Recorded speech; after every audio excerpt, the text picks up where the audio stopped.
नमस्कार, आदाब। Crime petrol dial 100 में आप सबका स्वागत है। रिश्ते हमारी जिंदगी के ऐसे अनमोल बंधन हैं जिनमें हम अपनी खुशियों की वजह ढूंढते हैं। रिश्तों के नाम चाहे जो भी हों, लेकिन ये सारे रिश्ते हम सभी के लिए खास होते हैं और हमारे दिल के काफी करीब होते हैं। लेकिन अगर इन्हीं रिश्तों की बुनियाद झूठ, छल और लालच पर टिकी हुई हो तो क्या ऐसी बुनियाद पर टिकी इमारत ज्यादा दिन तक खड़ी रह सकती है? जब किसी रिश्ते में लालच या झूठ का षड्यंत्र सामने आता है तो वो शख्स हमेशा हमेशा के लिए हमारी नजरों से गिर जाता है। इसीलिए कहते भी हैं कि इंसान पहाड़ से गिरकर तो उठ सकता है, लेकिन नजरों से गिरने के बाद उठना आसान नहीं है। आज की ये कहानी आपको सोचने पर मजबूर कर देगी कि क्या कोई इंसान अपने छोटे से स्वार्थ के लिए अपने रिश्तों की हदों को लांघकर जुर्म की चौखट पर कदम रख सकता है।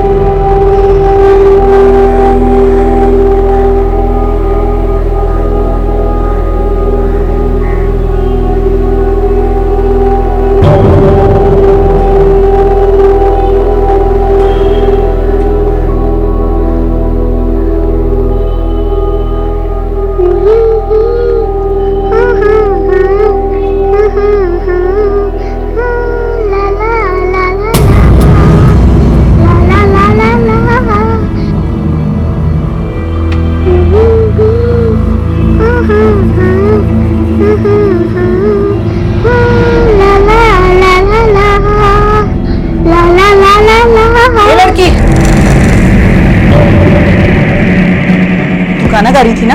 हाँ बोल, गाना गा रही थी ना? क्या हुआ माँ जी? ये लड़की गाना गा रही थी ना? नहीं नहीं, गाना तो मैं गुनगुना रही थी। झूठ मत बोल, मैंने खुद सुना है, वो तेरी नहीं इसकी आवाज। क्या हुआ माँ जी? अरे ये लड़की गाना गा रही थी अभी। नहीं माँ जी, गाना मैं गा रही थी। चुप कर, मैंने खुद सुना है। माँ जी, ये बेचारी बेजुबान बच्ची क्या गाना गाई? कुछ भी बोल रहे हो आप? अरे ऐसा क्या कह दिया मैंने? ये तेरी सहेली अपनी बेटी के साथ इस घर में रहती है, खाती है, पीती है, सोती है यहाँ पे, और मैं इससे एक सवाल भी नहीं पूछ सकती। माँ जी, आपने धर्मशाला तो खोल नहीं रखा है जो आप फ्री में किसी को भी यहाँ पर रखोगे। बकायदा किराया देती है यहाँ पे रहने का, समझ गए आप? चलो पूजा, चलो बेटा। अरे अरे लेकिन मैंने खुद अपने, मैं झूठ क्यों बोलूंगी? समझती क्या है अपने आपको? अंकिता, अंकिता। हाँ, तू भी ना भाभी को हमेशा कुछ ना कुछ बोलती ही रहती है। गरिमा चाय दो ना। अपनी चाय खुद बनाओ, तुम्हारे घर की नौकरानी नहीं हूं मैं।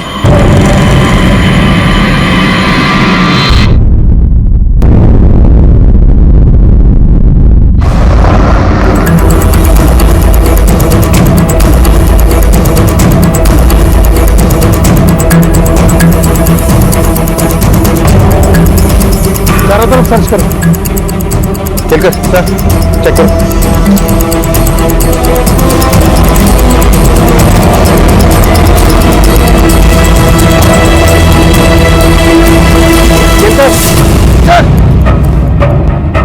सर, लाश के पास से तो कुछ नहीं मिला। ये देख, टायर्स के निशान। केलकर सर, हो सकता है ये टायर के निशान खूनी के हैं। वो लाश को गाड़ी में रख के लाया, वहाँ झाड़ियों में लाश को ठिकाने लगाया और इधर झील के पानी से गाड़ी को साफ किया होगा। सर, ऐसा भी तो हो सकता है कि पहले उसे कहीं और मारा गया होगा या फिर उसका खून गाड़ी में ही कर दिया गया होगा। हो सकता है, क्योंकि झाड़ियों के पास स्ट्रगल के निशान नहीं, विक्टिम का गला काटा गया है। अगर झाड़ियों के पास उसका गला काटा जाता तो जमीन पे बहुत सारा खून होता, जो कि नहीं है। लेकिन समझ में नहीं आता कि ये आदमी है कौन और इसे कौन मारेगा और क्यों। केलकर, कातिल ने लाश को पवाना लेक के सुनसान इलाके में ठिकाने लगाया। एक काम कर, लाश की फोटो आसपास के एरिया में सर्कुलेट कर दो। विक्टिम की पहचान होना बहुत जरूरी है, और वो जो लड़का बाहर खड़ा है उसकी डिटेल्स लो, बॉडी को पोस्टमार्टम के लिए भेजो। Right sir.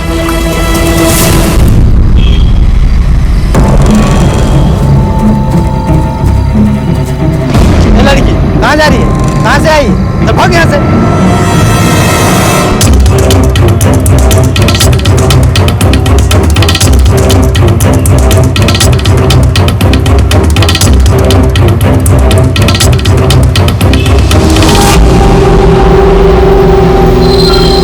चलो चलो, लास्ट स्टॉप आ गया। चलो चलो, उतरो उतरो उतरो। अरे भाई, लास्ट स्टॉप आ गया, चलो उतरो उतरो। चलो चलो, लास्ट स्टॉप आ गया, जल्दी चलो चलो चलो चलो, जल्दी चलो। अरे ओ बेटा, इसी बस से वापस जाना है क्या? कौन है तुम्हारे साथ? टिकट दिखाओ। अरे टिकट दिखाओ ना। अरे अरे ओ बेटा,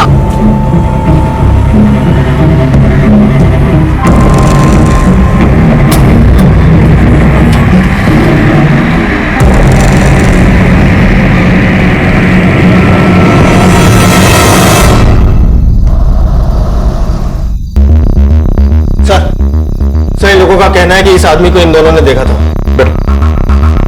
तुम्हें पक्का यकीन है कि ये वही आदमी? हाँ साहब, ये वही आदमी है जो पिछली बार शनिवार हमारे बस में चढ़ा था। मैंने जैसे इसकी फोटो देखी झट से पहचान लिया था साहब इसको।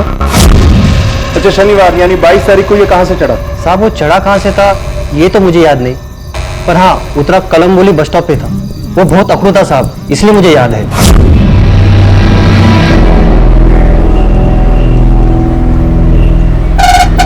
अबे ओ, सुनाई नहीं दे रहा है क्या? और जल्दी है क्या तेरे को? बहुत घाई मची हुई है, साले खींच के इतना मारूंगा ना यहीं पे। अरे पर हॉर्न मैं बजा रहा हूँ जब। अबे तो हॉर्न बजा रहे तो कौन सा एहसान कर रहे साले, नाम तोड़ दूंगा ना तेरा। जल्दी कर। साहब कोई और भी था?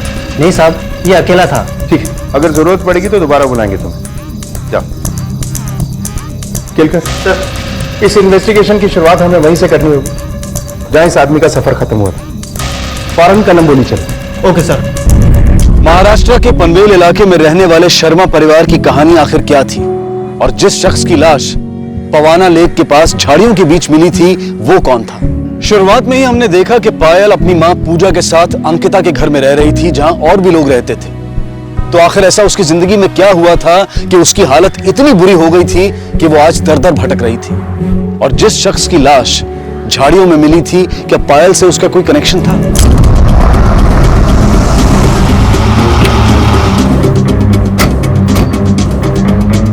आसपास पूछताछ करो, जाओ।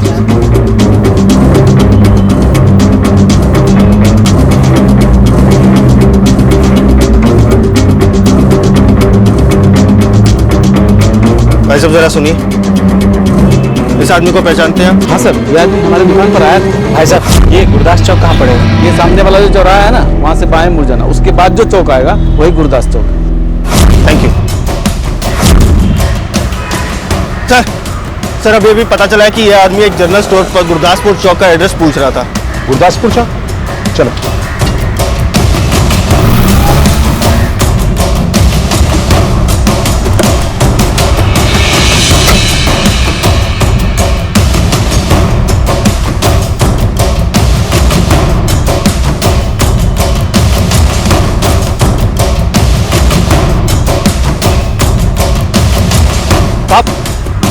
इस आदमी को पहचानते हो?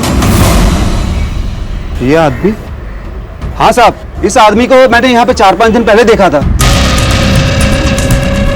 इसके साथ कोई और भी था? हाँ साहब, ये मेरे पास आया, वो गुरदासपुर चौक के बारे में पूछा। जब मैंने उससे कहा कि यही गुरदासपुर चौक है, तो यही पास में खड़ा होकर किसी का इंतजार करने लगा। थोड़ी देर बाद उससे मिलने 2 औरतें आई।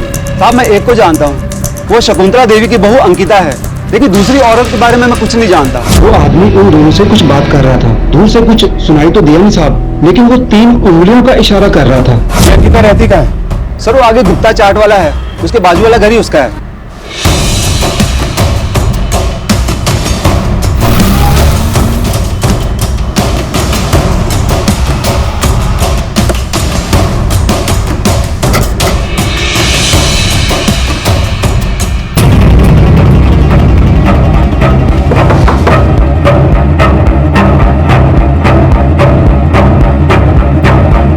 अंकिता यहीं रहती है? जी सर। उसे बुलाइए, हमें कुछ बात करनी। अभी तो वो घर पे नहीं है। क्या बात होगी सर? आप लोग इस आदमी को जानते हैं? नहीं सर। लगता है आप जानती हैं। नहीं साहब, मैं तो ये फोटो देखकर डर गई। आप लोग शायद इस आदमी को नहीं जानते, लेकिन अंकिता इसे जानती है, क्योंकि कुछ दिनों पहले अंकिता को इसके साथ देखा गया था। लेकिन उस वक्त अंकिता के साथ एक और औरत भी थी। लेकिन ये आदमी है कौन सर? इस सवाल का जवाब तो हम भी ढूंढ रहे हैं, लेकिन तुम अंकिता के क्या लगते हो? मैं उसका देवर हूँ। ठीक है, अंकिता को कॉल करके जल्दी बुलाइए, हमें उससे कुछ पूछना है। साहब वो तो 3 दिन से घर नहीं लौटी। हम लोग थाने आने ही वाले थे, उससे पहले ही आप आ गए। क्या अंकिता 3 दिन से घर नहीं लौटी और आप लोगों की नींद अब टूट रही है? साहब जब से मेरा बेटा यानी अंकिता का पति इस दुनिया से गया है, उस दिन से लेकर आज तक उस औरत ने मुझसे सीधे मुंह बात तक नहीं की है। साहब हमें लगा वो अपने किसी दोस्त के यहाँ गई है। पहले भी ऐसा हुआ है साहब, जब वो अपने किसी दोस्त के यहाँ 2-4 दिन रहकर आई है। हमें लगा वो आ जाएगी, लेकिन वो नहीं आई और उसका फोन भी बंद आ रहा है। इसीलिए हम लोग आज थाने आने वाले थे। इस वक्त अंकिता किसके साथ हो सकती? हमें नहीं पता सर। हाँ लेकिन पूजा के साथ हो सकती है। पूजा और अंकिता भाभी बचपन के दोस्त हैं। और हाँ सर, पूजा अपनी बेटी पायल के साथ 2 महीने से यहाँ पे किराए पे रह रही थी। रह रही थी मतलब? अब कहाँ है पूजा? हमें नहीं पता सर। सर अंकिता भाभी के साथ साथ पूजा भी गायब है। आप लोगों जैसे गैर जिम्मेदार इंसान मैंने आज तक नहीं देखे। 3 दिन से अंकिता लापता है। 24 घंटे बाद आप उसकी मिसिंग कंप्लेंट दर्ज कर सकते थे। खैर, हमें अंकिता और पूजा की फोटोग्राफ्स दीजिए और उनके नंबर भी। साहब अंकिता का फोटो और नंबर तो है हमारे पास, लेकिन पूजा का फोटो और नंबर हमारे पास नहीं है। क्या पूजा और पायल का स्केच बनवा सकते हैं? हाँ साहब। ठीक है, आप लोगों को हमारे साथ पुलिस स्टेशन चलना होगा। आइए।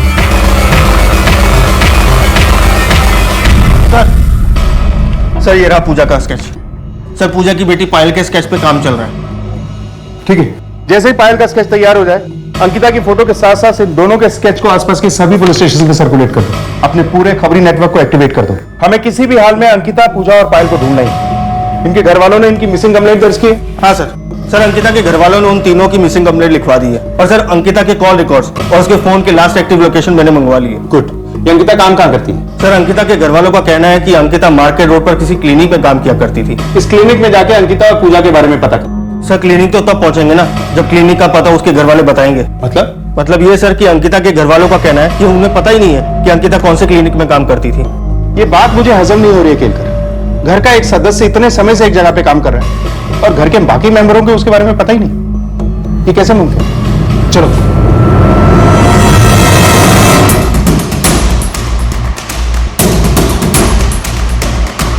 पंकज, ये कैसे पॉसिबल है कि तुम लोगों को पता ही नहीं है कि अंकिता कौन से क्लिनिक में काम करती है?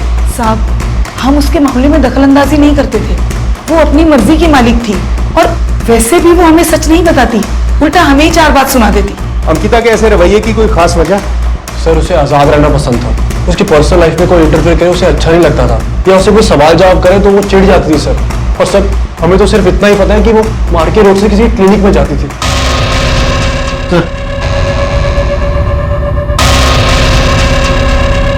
ऐसे ही दिखते थे सर। ठीक है, आप लोग जा सकते हैं।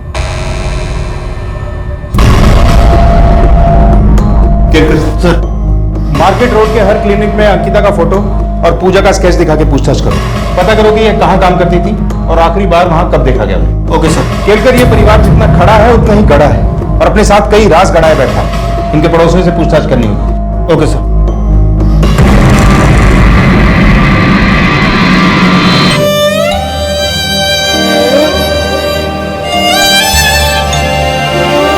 चलो जल्दी से मुंह खोलो।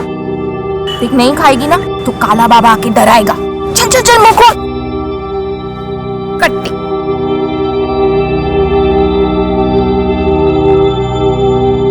चल थोड़ा सा खा ले।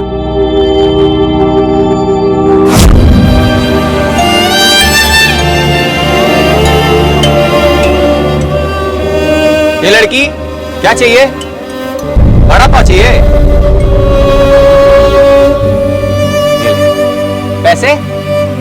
ये चल निकल ना, पैसे लेके आना तब लेके जाना बड़ा पाव। चल निकल यहाँ से।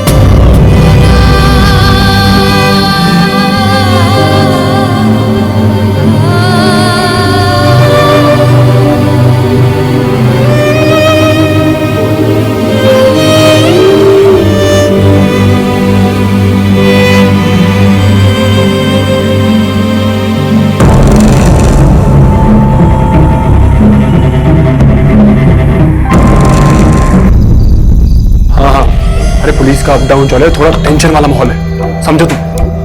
हाँ हाँ कोई दिक्कत नहीं है, अरे हो जाएगी डिलीवरी। अरे जब मैं बोल रहा हूँ मेरी बात पे विश्वास करो कि नहीं। कॉल करता हूँ बात। गरिमा कहाँ जा रही है? वो सर में बहुत दर्द हो रहा है इसलिए मेडिकल स्टोर जा रही हूँ दवाई लेने। अच्छा रुक। पंकज बेटा जरा आना। हाँ माँ क्या हुआ? बेटा जरा दुकान से जाके इसके लिए सरदर्द की दवाई ले आ। किसी को आने की जरूरत नहीं है, मैं खुद चली जाऊंगी। ऐसा कर तू साथ में चला जा, रात के 9 बज रहे हैं। सिर्फ रात के 9 ही बजे है माँ जी, और दुकान भी पड़ोस में ही है, मैं खुद जा सकती हूँ। अरे माँ रात के 9 ही तो बजे, जाने दो ना। तुझसे जितना कह रही हूँ उतना कर, चल जा जल्दी।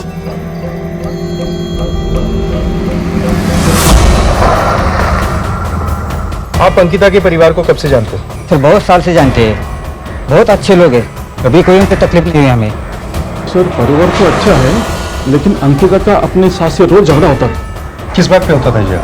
सर ये तो नहीं बता सकता मैं, मुझे लगता है शायद पैसे की बात को लेकर हो सकता है।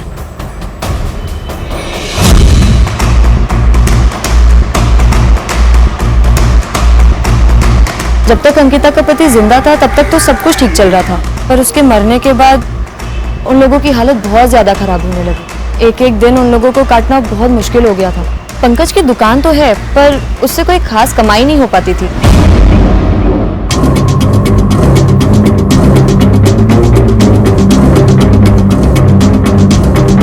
अंकिता कैसी लड़की थी?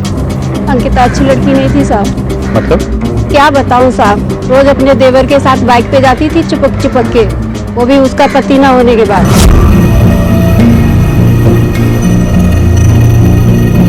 अब गंदी सोच वाले तो गंदा ही सोचेंगे ना साहब। वो बेचारा तो सिर्फ अंकिता को क्लिनिक तक छोड़ने जाता था। एक तरफ जहां पुलिस पूरे जी जान से अंकिता, पूजा और पायल की तलाश में जुटी थी ताकि उस अज्ञात शख्स के बारे में कुछ पता चल सके, वहीं दूसरी तरफ 8 साल की मासूम पायल जिंदगी से सिर्फ 2 वक्त की रोटी के लिए संघर्ष कर रही थी। आखिर पायल इस तरह से अकेले क्यों भटक रही थी? अगर वो रोज घर से अंकिता और पूजा के साथ निकलती थी तो इस वक्त अंकिता और पूजा कहां थे और पायल उनसे अलग कैसे हुई? पुलिस को चाय वाले से पता चला था कि किसी बात को लेकर अंकिता और पूजा की मृतक के साथ कहासुनी हुई थी। आखिर इस झगड़े की वजह क्या थी और क्या इस खून से पूजा और अंकिता का कोई लेना देना था? पुलिस को मृतक के बारे में अब तक कुछ पता नहीं चल पाया था और ना ही उन्हें पूजा के बारे में कुछ खास जानकारी हासिल हुई थी। पुलिस के लिए अंकिता के परिवार वालों पर भरोसा करना आसान नहीं था। जब तू हर रोज अंकिता को अपनी बाइक से क्लिनिक छोड़ने जाता था तो हमसे झूठ क्यों बोला कि तुझे क्लिनिक का एड्रेस नहीं पता? अब यही सच बताएगा या तुझे मार मार के किसी क्लिनिक में भर्ती कर दूं? सर मैं सच बोल रहा हूँ, मुझे कुछ नहीं पता। वो कहाँ काम करती थी मुझे कुछ नहीं पता सर इस बारे में। सर मैं तो सिर्फ उसको अपनी बाइक से छोड़ता था क्योंकि वहां से मेरी दुकान पास में है। और सर पूजा जब से घर में आई थी मैंने तो अंकिता को ले जाना बंद कर दिया था क्योंकि वो दोनों साथ में जाते थे। साहब पंकज झूठ नहीं बोल रहा, उसे झूठ बोलने की क्या जरूरत है? सच बात तो ये है साहब कि एक अंकिता ही थी जिसके भरोसे हमारा घर चल रहा था। अगर उसकी कमाई ना होती तो हमारा जीना ही मुश्किल हो जाता। बस इसीलिए साहब हम उससे ज्यादा पूछताछ नहीं करते थे। अंकिता, ये टाइम है तुम्हारे घर आने का? कहाँ थी इतनी देर? हाँ तो काम करने जाती हूँ, अय्याशी करने थोड़ी ना जाती हूँ। बाहर जाकर काम करती हूँ तभी तो इस घर का चूल्हा जलता है। अब हटिए सामने से। हमें डर था कि कहीं वो घर का खर्चा देना बंद ना कर दे। देखिए, ये मामला एक मर्डर और 3 लोगों की गुमशुदगी का है और जिसका मर्डर हुआ है उसकी आइडेंटिटी हमें अभी तक पता नहीं चल पाई है। उसके साथ आखिरी बार पूजा और अंकिता को देखा गया था और अब ये दोनों भी गायब हैं। इसलिए हमारे लिए बहुत जरूरी है कि हम इस केस को जल्द से जल्द सॉल्व करें। अभी वक्त है तुम लोगों के पास। अगर कुछ छुपाया है या कुछ बताना भूल गए हो तो बता दो अभी। हाँ साहब, एक बात और है, वो पूजा की बेटी पायल साहब वो गूंगी नहीं थी, गूंगी होने का नाटक कर रही थी। मैंने खुद एक दिन उसे गाना गाते हुए सुना। ये लड़की क्या? लेकिन एक 8 साल की बच्ची गूंगी होने का नाटक क्यों करेगी? पता नहीं साहब।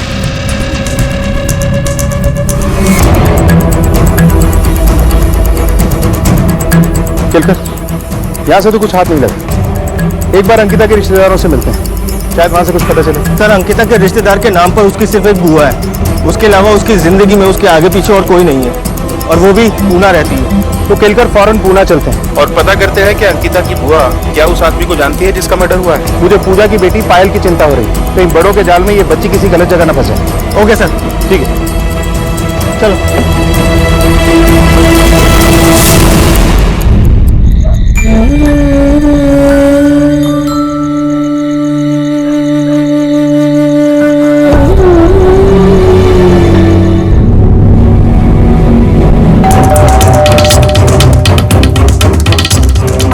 शारदा शर्मा? हाँ मैं ही हूँ। क्या बात है इंस्पेक्टर साहब? हमें अंकिता के बारे में कुछ बात करनी। अंकिता के बारे में? अंकिता से आखिरी बार आपकी बात कब? अंकिता से बहुत वक्त से बात ही नहीं हुई है, लगभग 1 साल हो गया है और आखिरी बार तब मैंने उसे देखा जब उसके पति की अंतिम तिथि थी। अच्छा, अंकिता का कोई और रिश्तेदार है? नहीं सर, बचपन में ही उसके माँ बाप गुजर गए थे और रिश्तेदारों में मेरे सिवा उसके आगे पीछे कोई नहीं है। इस आदमी को आपने कभी देखा है? नहीं सर, नहीं देखा। इसे गौर से देखिए, हो सकता है ये अंकिता का कोई पुराना प्रेमी या दोस्त हो और आपने इसे देखा हो। मैंने कहा ना सर, इसे मैंने नहीं देखा और अंकिता ऐसी लड़की नहीं थी। उसके माता पिता के देहांत के बाद मैंने अपने हाथों से उसे पाला पोसा है, अच्छे संस्कार दिए हैं उसे। तो इसका मतलब अंकिता बचपन से ही आप ही के साथ रह रही थी? हाँ सर, वो यही रही है। इसे तो देखा ही होगा, ये अंकिता की बचपन की दोस्त है पूजा। नहीं सर, और पूजा नाम की तो अंकिता की कोई दोस्त थी ही नहीं।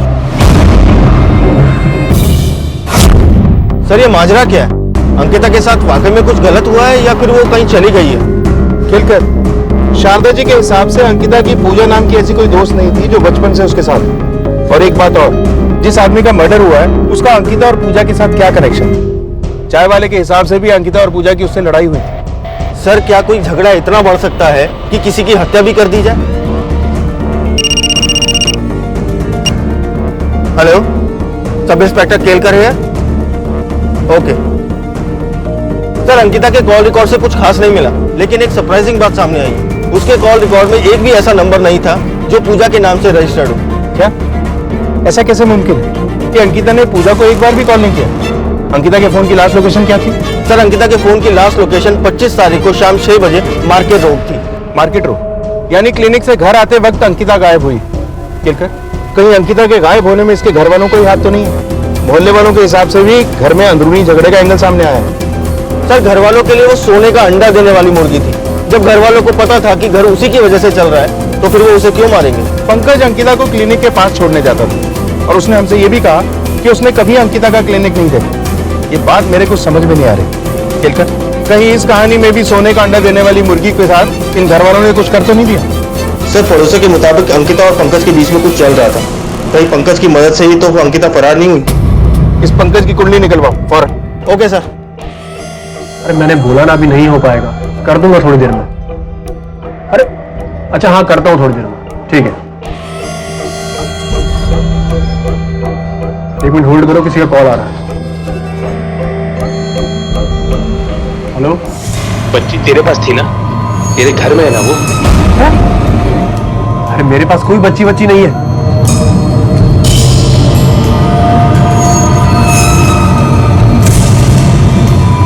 हेलो, हाँ तुम मुझे मिलो थोड़ी देर में।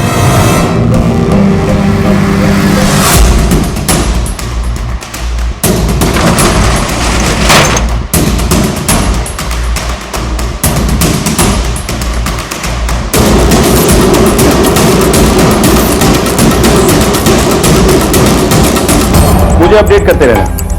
हाँ ठीक है, मैं तुझसे बाद में बात करता हूँ। सर विक्टिम की पोस्टमार्टम रिपोर्ट। सर इस रिपोर्ट के हिसाब से विक्टिम की मौत 26 तारीख को हुई थी, लाश मिलने से तकरीबन 10 से 12 घंटे पहले। सर कातिल ने विक्टिम के पहले गले को काटा और उसके बाद उसकी छाती में 2 बार चाकू से वार किए। केलकर, इसे देखकर ऐसा लगता है कि किसी ने बहुत बेरहमी से इसे मारा है। ऐसा तो कोई तभी करता है जब दुश्मनी हो या फिर बहुत ज्यादा गुस्सा हो। सर पोस्टमार्टम रिपोर्ट में यह भी लिखा है कि विक्टिम शायद मुसलमान थे। सर मैंने पंकज के फोन रिकॉर्ड्स को चेक किया, लेकिन एक नंबर के अलावा और कुछ हाथ ही नहीं लगा। इस नंबर में कुछ खास है? हाँ सर। सर ये नंबर किसी भास्कर आपटे के नाम से रजिस्टर्ड है। सर भास्कर और पंकज में काफी बातें हुआ करती थी, कई बार तो दोनों में आधी रात तक देर तक बातें हुआ करती थी। और हाँ सर, भास्कर के नंबर से अंकिता को भी कॉल किया था। Hello sir, Pankaj royal garden hotel में आया सर। ओके। तुम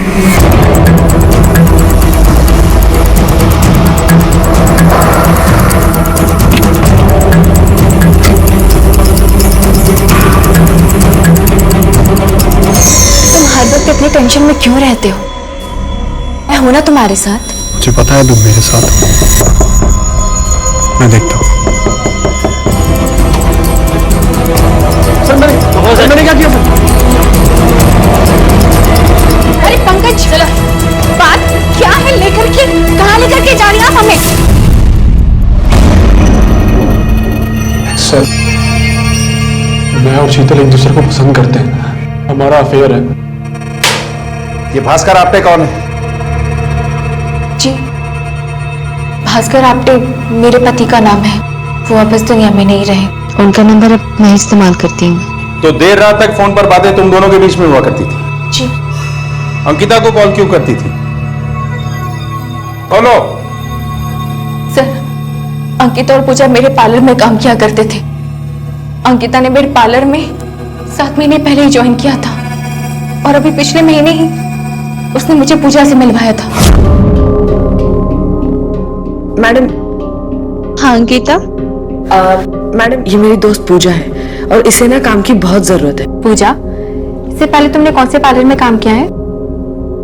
मैडम इसने पहले किसी पार्लर में काम नहीं किया, लेकिन मैं इसको सिखा दूंगी ना, मैं सब कुछ बता दूंगी इसे, और ये ना बहुत मन लगा के काम करेगी। और मैडम चाहिए तो पगार कम दे देना, प्लीज इसे रख लो, बहुत जरूरत है इसको काम की। ठीक है, अब जब तुम इतना कह रही हो तो रख लेते इसे काम पर। मैंने उसे काम पर रख लिया सर। 25 तारीख को भी अंकिता काम पे आई थी क्या? हाँ सर आई थी, और रोज की तरह अपना काम खत्म करके घर के लिए निकल गई थी। लेकिन दूसरे दिन वो आई नहीं। मैंने इस बारे में पंकज से भी पूछा था, तो उसने मुझे बताया कि अंकिता उस दिन घर पहुंची ही नहीं थी। तुम्हारे पार्लर में सीसीटीवी कैमरा तो होगा? जी। केलकर सर, इनके पार्लर की पिछले 1 महीने की सीसीटीवी फुटेज चेक करो, कुछ ना कुछ हाथ जरूर लगेगा।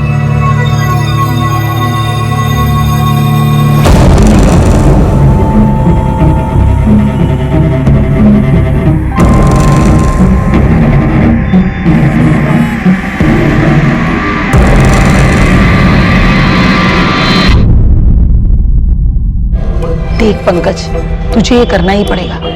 एक गुस्से पे काबू रख और दिमाग से काम ले। पर माँ वो मानेगी नहीं। तुझे गरिमा से बात करनी ही पड़ेगी, उसके अलावा हमारे पास कोई चारा नहीं है।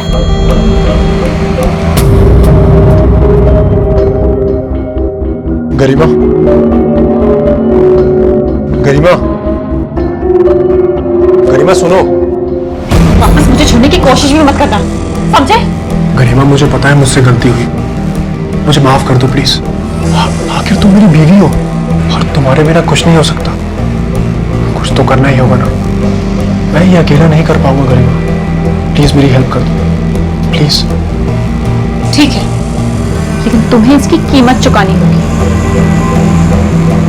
कितनी? 10% और। ठीक है।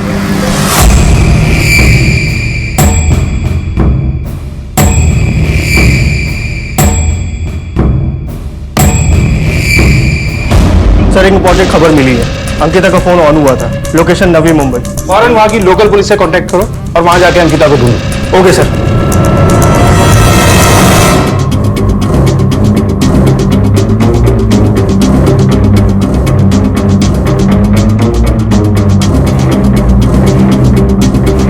ओ भाई, इसे देखा? नहीं साहब।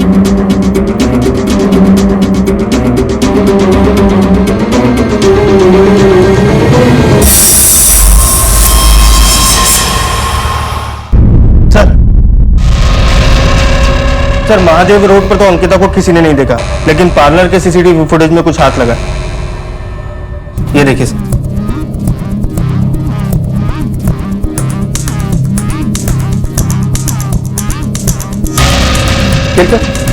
ये तो वही आदमी है जिसकी हमें लाश मिली थी, और शीतल ने हमसे कहा कि वो इसे जानती ही नहीं। रुको, देखो शीतल, अब अगर एक झूठ भी तुम्हारी जबान से बाहर निकला तो मैं तुम्हें इस कांस्टेबल के पास छोड़ के चले जाऊंगा। बोलो, कौन था वो आदमी? सर वो आदमी मेरे पार्लर में आया था। तो तुमने हमसे झूठ क्यों बोला कि तुम उस आदमी को नहीं जानती? क्योंकि मैं डर गई थी सर,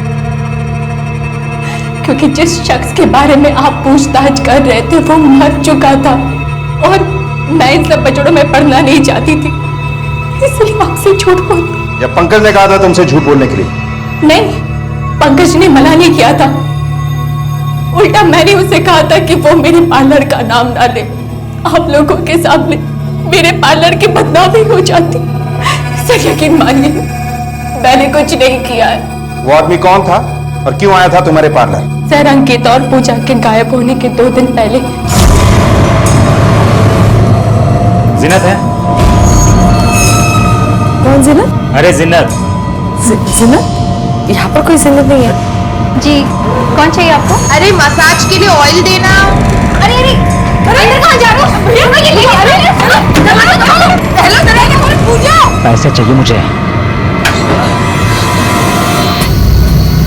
पूजा तू ठीक तो है ना?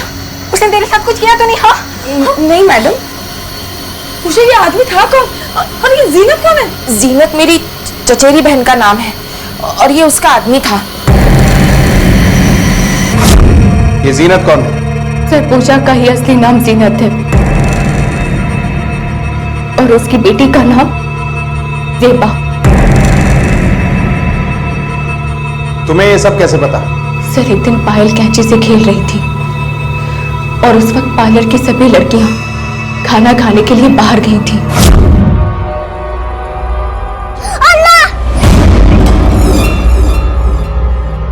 एक सेकंड। पूजा, तुम्हारी बेटी बोल सकती है, फिर तुमने सबसे झूठ क्यों बोला कि ये बोल नहीं सकती? और इसने अभी अभी अल्लाह बोला ना, तो तुम लोग मुस्लिम हो? मैडम, मैंने जानबूझ के ये झूठ नहीं बोला, मैं मजबूर थी। मेरा नाम जीनत है और मेरी बेटी का ज़ेबा। मैडम, अब तो आपको सब कुछ पता चल चुका है, लेकिन मैं अल्लाह की कसम खा के कहती हूँ, ये झूठ मैं जानबूझ के नहीं बोली मैडम। बस आप किसी को इस राज के बारे में मत बताइएगा। ठीक है, ठीक है। अंकिता को भी ये सब पता था? पता नहीं सर। सर, अंकिता का फोन चौसर नाम की जगह पे ऑन हुआ है। पुलिस के लिए केस इतना ज्यादा उलझ चुका था कि वो किसी एक थ्योरी को पकड़कर आगे नहीं बढ़ सकते थे। क्या शीतल ने पूजा और जीनत और पायल और ज़ेबा के बारे में जो पुलिस को बताया था वो सच था? शीतल ने जो कुछ भी बताया था, अगर वो सच था तो फिर जीनत अपनी बेटी को गूंगेपन का नाटक करने के लिए क्यों कहती थी? क्या इस सब के बारे में अंकिता को भी पता था? आखिर अंकिता, जीनत और ज़ेबा का उस मृतक के साथ क्या संबंध था और वो जीनत को ढूंढता हुआ उसके इलाके तक कैसे और क्यों आ पहुंचा था? इस कहानी का हर पात्र अपना अपना दांव चल रहा था और इस बाजी को अपने नाम करने के लिए पुलिस को जरूरत थी एक मास्टर स्ट्रोक।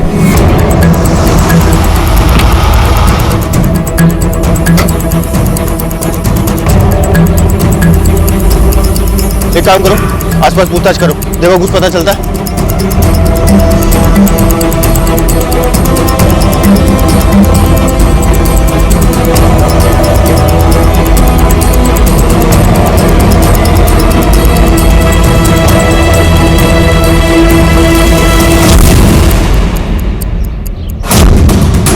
लड़के,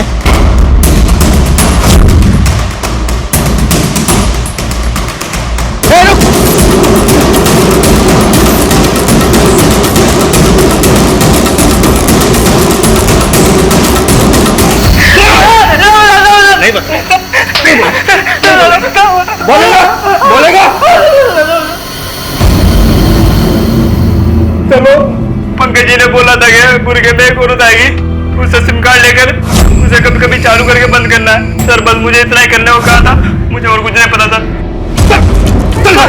सब गाड़ी में डाले, सर गाड़ी में। क्या उसने कुछ नहीं किया, मैं सच कह रही हूँ। मेरी नहीं बोलेगा, नहीं बोलेगा, नहीं बोलेगा। बताता हूँ सब बताता हूँ सर। आप लोग बार बार घर पर आ रहे थे, आसपास के लोग बातें बनाने लग गए थे, इसलिए मैंने आपका ध्यान भटकाने के लिए गरीबा को अंकिता की सिम कार्ड लेकर के उस लड़के के पास भेजा था सर।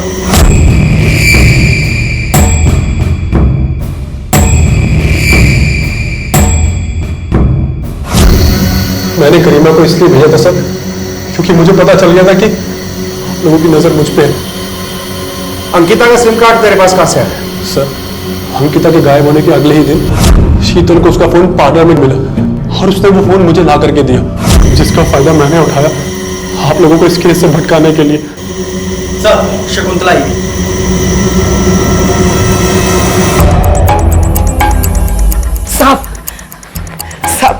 साहब मेरे बेटे को छोड़ दीजिए, उसने कुछ नहीं किया ना, वो बेकसूर है साहब। अच्छा, तो आपके इस भोले भाले बेटे के पास अंकिता का फोन कहां से आया?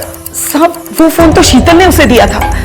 आपको यकीन ना हो तो आप शीतल से बात करके खुद पता करा ले सर। किससे पता करना है और कैसे पता करना है ये हम अच्छी तरह से जानते हैं, आप टेंशन मत लीजिए। आप बताइए कि आप यहाँ आई क्यों हैं? साहब, मैं तो यहाँ सिर्फ ये बताने के लिए आई थी कि मेरा बेटा बिल्कुल बेकसूर है। मेरी बहू अंकिता बहुत ही अय्याश है साहब। मेरे बेटे के मरने के बाद वो कई मर्दों के साथ संबंध रखती थी, खुद पार्लर में काम करके हमसे कहती थी कि वो किसी डॉक्टर के पास काम करती है। पंकज को ये सब मालूम था, फिर भी उसने मुझे कुछ नहीं बताया। उसे नहीं पता था कि मुझे ये सब पहले से ही पता है। और क्या क्या जानती है? साहब, वो आदमी जो मरा है वो या तो मेरी बहू का दलाल होगा या फिर उसका यार। मैं अब तक ये सोचकर चुप रही कि आप लोग ज्यादा तहकीकात करोगे तो आप लोगों को पता चल जाएगा कि मेरी बहू इन सब धंधों में थी और हम लोग किसी को मुंह दिखाने के लायक नहीं रहेंगे साहब। अच्छा, आपके पास क्या सबूत है कि वो आदमी उसका दलाल था या फिर प्रेमी? साहब, मैंने खुद अपनी आंखों से देखा उस रात।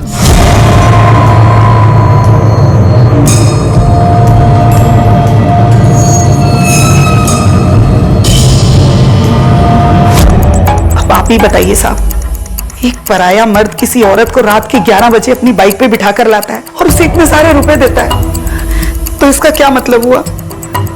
वो तो अच्छा हुआ साहब कि उस दिन मेरा व्रत था और व्रत खोलने के इंतजार में मैं खिड़की पर खड़ी थी। किस दिन की बात है ये? सब 21 तारीख की। हाँ, 21 तारीख को ही मेरा व्रत था। केलकर, ये शकुंतला देवी हमसे झूठ बोल रही है, क्योंकि 22 तारीख को वो आदमी कलम बोली आया था और उसने चाय वाले से गुरदासपुर चौक जाने का रास्ता पूछा था। अगर वो वहां अंकिता और जीनत से मिलने गया था तो उसे अंकिता का एड्रेस पता होना चाहिए, क्योंकि 21 तारीख को मतलब एक रात पहले उसने अंकिता को वहां ड्रॉप किया था। इसका मतलब है कि शकुंतला देवी हमसे झूठ बोल रही। सर, पार्लर के सीसीटीवी फुटेज से भी ऐसा कुछ नहीं मिला जहां से पता चल सके कि वहां पर प्रोस्टिट्यूशन का धंधा होता है। केलकर, इस औरत पे नजर रखो, 2 कांस्टेबल लगा दो इसके पीछे। Okay sir. लेकिन सर, एक बात समझ नहीं आई, जीनत सबसे ये क्यों छुपा रही है कि वो एक मुस्लिम है? केलकर, जिस आदमी का मर्डर हुआ है शायद वो भी मुसलमान है, और शीतल ने भी हमसे बताया था कि वो पार्लर में अंकिता से नहीं, जीनत से मिलने आया था। हो सकता है वो जीनत का ही कोई रिश्तेदार हो। अगर ऐसा है तो अंकिता और उसके परिवार से इस आदमी का क्या लेना देना है, और वो जीनत को धमकी क्यों दे रहा है? और सोचने वाली बात यह है कि इस आदमी को किसने मारा होगा और क्यों।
तुझे मना किया था ना, यहाँ पे मत रहना।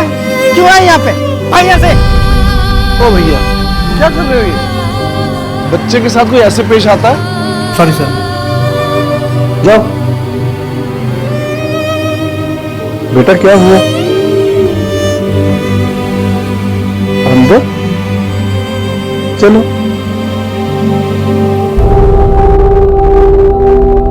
यही है ना आपका बैग? आपको भूख लगी है? कुछ खाओगे? आज अंकिता, अब कैसी तबीयत है तुम्हारी? मैं ठीक हूँ सर। देखो अंकिता, हम तुमसे ये जानना चाहते हैं कि तुम्हारे साथ क्या हुआ, किसने अगवा किया तुम्हें? मुझे नहीं पता सर, मैंने उनका चेहरा नहीं देखा।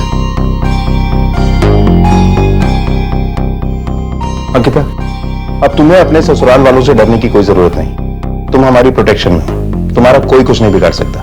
देखो, हमें पता चल चुका है कि तुम्हारे ससुराल वालों ने ही तुम्हें किडनैप करवाया, क्योंकि तुम जहां मिली उस फैक्ट्री में हम तुम्हारी सास को फॉलो करते करते ही पहुंचे थे।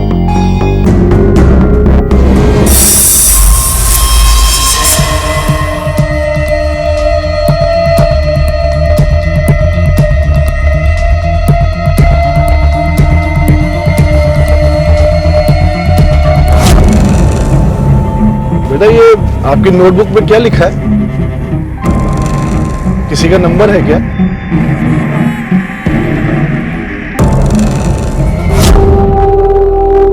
ये लो बेटा, कभी भी जरूरत हो तो मुझे इस नंबर पे कॉल करना, ठीक है?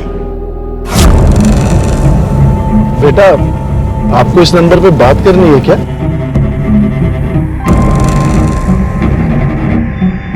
बेटा मेरा फोन स्विच ऑफ है, आप मेरे साथ घर चलो, मैं आपको वहां से फोन करवा दूंगा, ठीक है? आपका नाम क्या है बेटा?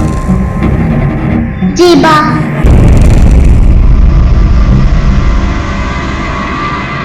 शीतल ने जो पुलिस को बताया था वो सच था। जीनत और ज़ेबा मुस्लिम थे और ज़ेबा अच्छी तरह से बात भी कर सकती थी, लेकिन जीनत दुनिया को अपना नाम पूजा और अपनी बेटी का नाम पायल बताया करती थी। लेकिन सबसे बड़ा सवाल यह था कि क्या अंकिता को जीनत का सच पता था? अगर अंकिता को सब कुछ पता था तो उसने पुलिस से झूठ क्यों कहा? उसने पुलिस से जानबूझकर अपनी किडनैपिंग का राज क्यों छुपा रखा था? उसने पुलिस को क्यों नहीं बताया कि उसे शकुंतला और पंकज ने अगवा किया था? जिस शख्स को ज़ेबा मिली थी वो शख्स कौन था? क्या वो सच में ज़ेबा की मदद करना चाहता था या फिर उसकी मंशा कुछ और ही थी? आओ बेटा।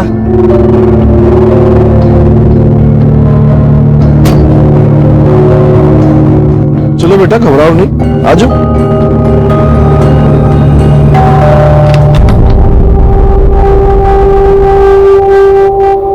क्या नाम है आपका? ज़ेबा। ज़ेबा, बहुत प्यारा नाम है। आओ अंदर आओ बेटा।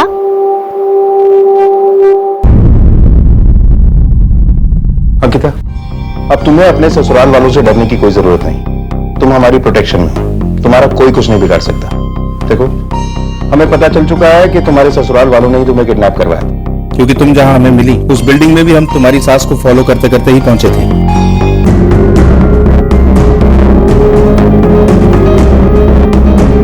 सब मेरी तबीयत कुछ ठीक नहीं लग रही, मैं आराम करना चाहती हूँ। चलो, तुम नहीं बताना चाहती तो कोई बात नहीं। ये बताओ कि जीनत और ज़ेबा कहाँ?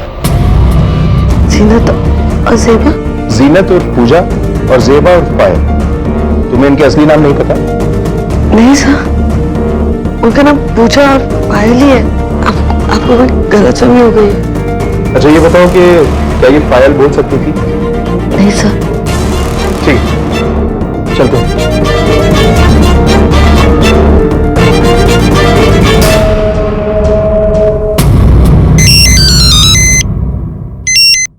हेलो पंकज, मैं इंस्पेक्टर शिंदे बोल रहा हूँ। हाँ सर बोलिए। तुम्हारी भाभी अंकिता हमें मिल गई। उसने अपनी किडनैपिंग के बारे में कुछ बताया? उसने कहा कि उसने किडनैपर्स के चेहरे नहीं देखे। तुम लोग चाहो तो उसे हॉस्पिटल से घर ले जा सकते हो। हाँ ठीक है सर, हम बस निकल ही रहे।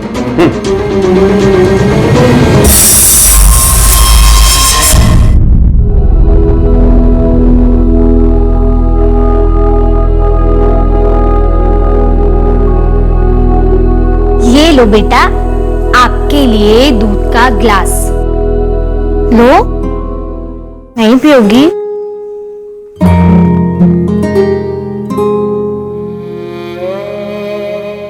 ये क्या है? मुझे नहीं दिखाओगी? देखो मैं भी। दिखाओ दिखाओ दिखाओ दिखाओ दिखाओ। ओ, आपकी मम्मा का नंबर है? अच्छा, तो आपको मम्मा से बात करनी है? ठीक है, मैं आपकी मम्मा से बात कराऊंगी, लेकिन पहले आपको ये दूध खत्म करना होगा, ठीक है? उसके बाद मैं आपकी मम्मी को फोन लगाऊंगी और हम ढेर सारी बातें करेंगे, ठीक है? पर दूध पी लो। Good girl. ये लो।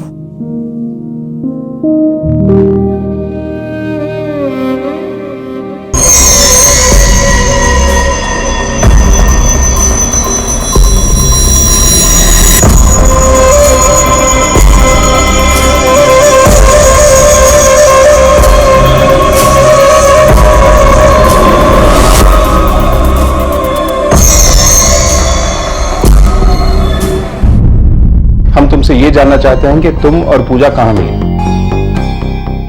सर मुझे पैसे की जरूरत थी सर, तो मैं एक पार्लर में काम करने लगी और थोड़ी ज्यादा इनकम के लिए मैं न्यूज़पेपर में ऐड देती थी कि हमारे पार्लर में लड़कियों को ट्रेनिंग और जॉब मिलेगी। मैंने सोचा कि उनके जॉब के बदले में मुझे कमीशन मिल जाएगा और वही ऐड देकर पूजा ने मुझे कॉल किया था। सर पूजा भी मेरी तरह विधवा थी, इसलिए हमारी बहुत अच्छी दोस्ती हो गई थी।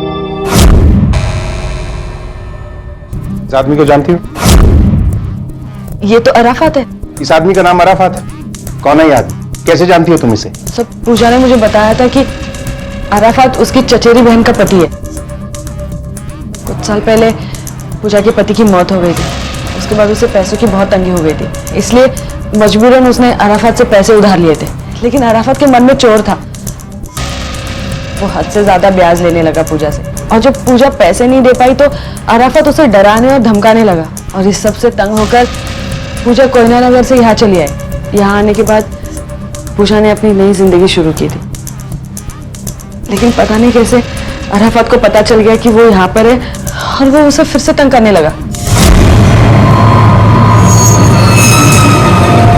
3 दिन सब पूजा और मैं काफी अच्छे दोस्त थे और मैं उसकी मदद करना चाहती थी, इसलिए मैंने तय कर लिया था कि मैं अपने सारे जेवर बेचकर उसकी मदद करूंगी।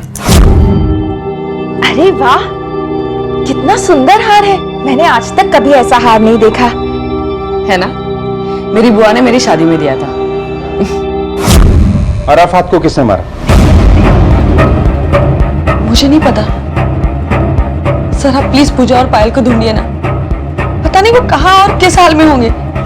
तुम अब भी हमें नहीं बताओगी कि तुम्हें किसने अगवा किया था? सर मैंने आपसे कहा ना, मैंने उसका चेहरा ही नहीं देखा, तो मैं आपको कैसे बताऊं? ठीक है, मिलकर क्या अंकिता को सच में नहीं पता कि पूजा का असली नाम जीनत है और वो एक मुसलमान? शीतल ने जो हमसे कहा वो सच है या मामला कुछ और ही है? शीतल और शकुंतला का कहना है कि ज़ेबा बोल सकती है, ये बात अंकिता को कैसे नहीं पता? कहीं ऐसा तो नहीं कि अंकिता हमसे कुछ छुपा रही? किलकर सर, ये जो आदमी है अराफात, इसकी पूरी हिस्ट्री चाहिए मुझे, इसका पास्ट और प्रेजेंट खंडगार डालो, तभी इसका फ्यूचर हम डिसाइड कर पाएंगे। Okay sir. चलो। आखिरकार इस गुमनाम लाश को पहचान मिली। अंकिता ने पुलिस को बताया कि जिस शख्स की हत्या हुई थी उसका नाम अराफात था, लेकिन पुलिस को अराफात के बारे में उसके नाम के अलावा और कुछ पता नहीं चला। आखिर अंकिता क्यों पुलिस से अपने घर वालों द्वारा अपनी किडनैपिंग की और पूजा और पायल की पहचान छुपा रही थी? क्या अंकिता ये सब किसी खास मकसद से जानबूझकर ऐसा कर रही थी? और इस सब के बीच पायल उर्फ ज़ेबा कहां थी, ये अब तक किसी को नहीं पता था। क्या हो रहा था उसके साथ, और ये परिवार कौन था जिसने उसे अपने साथ रखा हुआ था?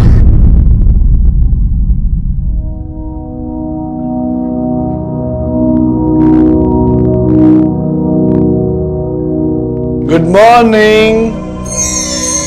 आपकी नींद पूरी हुई या नहीं? क्या हुआ, कुछ चाहिए आपको? हाँ, मुझे मेरी नोटबुक चाहिए, मुझे मेरी अम्मी से बात करना है। अच्छा, आपकी अम्मी से तो मैं वैसे ही बात कर चुकी हूँ। आपको पता है वो आपको शाम को लेने आ रही हैं। क्या हुआ, आप खुश नहीं हो? आपकी अम्मी आपको लेने आ रही हैं। ज़ेबा, क्या सोच रहे हो आप? क्यों उदास हो? आ जाओ, मेरे पास आ जाओ। जाओ बेटा, अंकल के पास जाओ। उठो उठो उठो, जल्दी जल्दी जल्दी जल्दी जल्दी।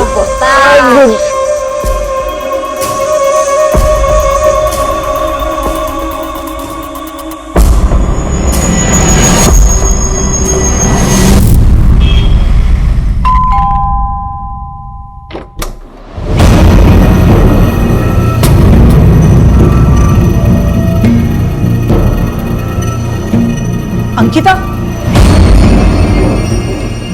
तुम लोगों को यही लग रहा है ना कि मैंने पुलिस को सच क्यों नहीं बताया? डरने की जरूरत नहीं है, मैं पुलिस को कुछ नहीं बताऊंगी, लेकिन तुम लोगों को वही करना होगा जो मैं कहूंगी। हाँ, पहले तो मुझे ये बताओ कि पूजा और पायल है कहाँ, और तुम लोगों ने क्या किया उनके साथ? तुझे अभी भी उस पूजा की पड़ी है? चल चल, मैं तुझे दिखाती हूँ कि उसने क्या किया। चल मेरे साथ, चल। हाँ, तुझे दिखाती हूँ, हाँ मेरे साथ। ये देख, अलमारी तोड़ के सारे गहने उठा के ले गई है तेरी सहेली वो पूजा। हाँ, ये देख, और ये भी देख, कुछ नहीं छोड़ा उसने, सब ले गई। तेरे घर में रहकर तुझसे ही गद्दारी की उसने। आप झूठ बोल रही है, मुझे ऐसा कर ही नहीं सकती, ऐसा नहीं हो सकता। यही सच है, उसने तो अपना नाम भी झूठा बताया तुझसे। उसका नाम पूजा नहीं, जीनत है, मुस्लिम है वो। तूने एक मुस्लिम को घर में रहने दिया? नहीं, ऐसा नहीं हो सकता। और आप बताइए, आपने इस चोरी के बारे में पुलिस को बताया? हाँ? अरे दिमाग खराब है क्या? पहले एक मर्डर के केस में पुलिस हमारे घर के चक्कर काट रही है, और अब ये चोरी का और बता दूं, उसके बाद तो पुलिस आके हमारे घर में ही बच जाएगी। बार बार पुलिस के आने जाने से पड़ोसी हमारे बारे में क्या सोचते हैं, पता है तुझे?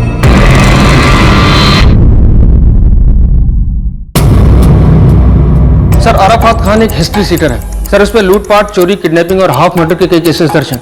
सर, आपने मुल्सी रिसोर्ट वाले केस के बारे में तो अखबार में पढ़ा ही होगा। इस चोरी में उसने अपने 2 दोस्तों के साथ करीब 30 लाख रुपए की चोरी की थी। जीनत? सर, ये औरत अराफात की बीवी जीनत है। उसकी एक बेटी भी है जिसका नाम जेबा है। अच्छा, अराफात के जो चोरी में 2 साथी थे, उनके नाम क्या है? सर, एक का नाम परीक्षित था जो अब मर चुका है, और दूसरे के बारे में हमें कुछ पता नहीं चला। ये परीक्षित मरा कैसे था? सर, परीक्षित हमें काफी घायल हालत में मिला था। उस पर चाकू से हमला किया गया था और वो किसी तरह से खुद ही हॉस्पिटल पहुंचा था। मरने से पहले उसने हमें बताया कि इस चोरी में उसके साथ उसका पार्टनर अराफात भी था। सर, पैसे के बंटवारे को लेकर दोनों में झगड़ा हुआ। उसके बाद अराफात ने उस पर हमला कर दिया। लेकिन सर, परीक्षित के मुताबिक उसने अराफात के हिस्से का पैसा उसकी बीवी जीनत को दे दिया था, लेकिन अराफात ये बात मानने को तैयार नहीं था।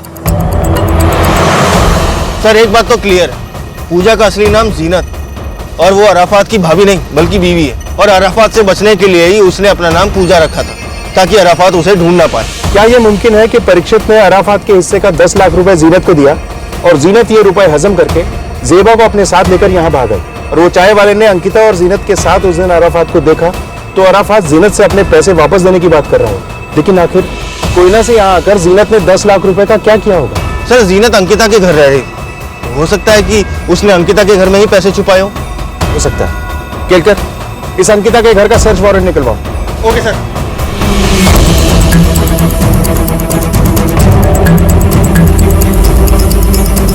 केलकर, घर का कोना कोना छान मारो। Okay sir. सर, क्या बात होगी सर, बताते हैं।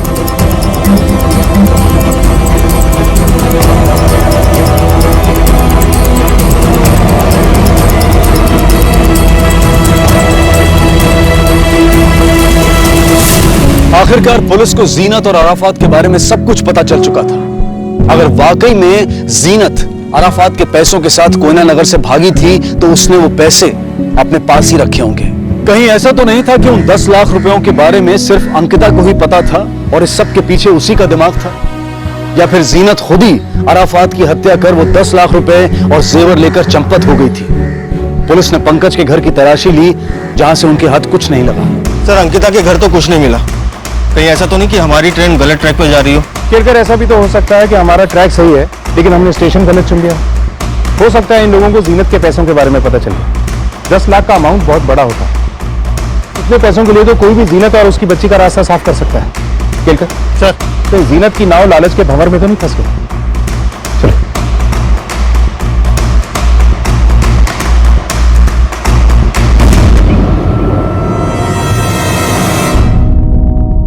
मम्मी अभी तक क्यों नहीं आई? बेटा, मेरी आपकी मम्मी से बात हुई थी। वो बोल रही थी उन्हें थोड़ा काम था, इसलिए नहीं आ पाई। वो लेकिन वादा किया है जल्दी आएंगी आपको लेने। सच्ची? आपने मेरी अम्मी से बात की थी? सच्ची, मैंने आपकी अम्मी से बात की थी। तो फिर आपने मुझे मेरी अम्मी से बात क्यों नहीं करवाई? बेटा, वो बहुत जल्दी में थी ना, इसलिए उन्होंने फोन कट कर दिया, इसलिए आपकी बात नहीं करा पाई। अच्छा, ये सब छोड़ो, मैं आपको कुछ दिखाती हूँ। ये देखो।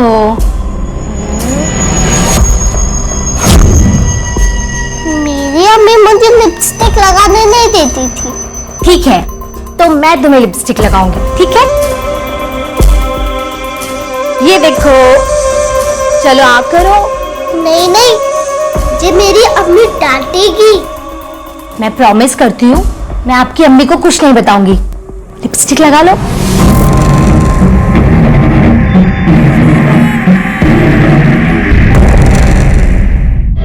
अब आगे क्या करना है?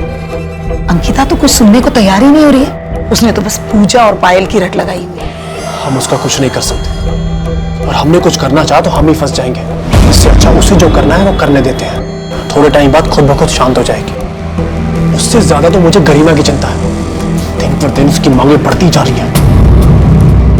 उसकी चिंता मत कर, उसके साथ क्या करना है मैंने अच्छी तरह सोच लिया है। हेलो कंट्रोल रूम, खंडारा घाट के पास एक औरत की बॉडी मिली है।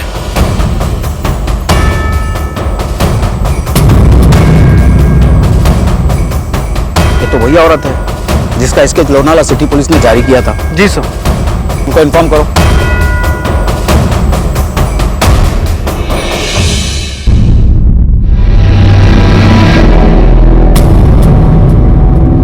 इसके साथ एक बच्ची भी थी, वो मिली? No sir. जीनत की हत्या के बाद अब यह केस एक डबल मर्डर केस में तब्दील हो गया था। पुलिस का सारा शक अब अंकिता पर ही था।